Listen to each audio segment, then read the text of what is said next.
Welcome to part 10 of how to make a Japanese shoji spring. In this part I'll show how the hand pull grooves are cut into the sides of the stiles using a core box bit and my CNC machine.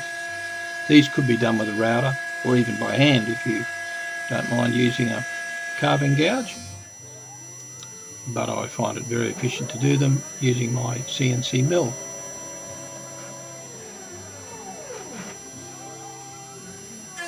This will be a very short part.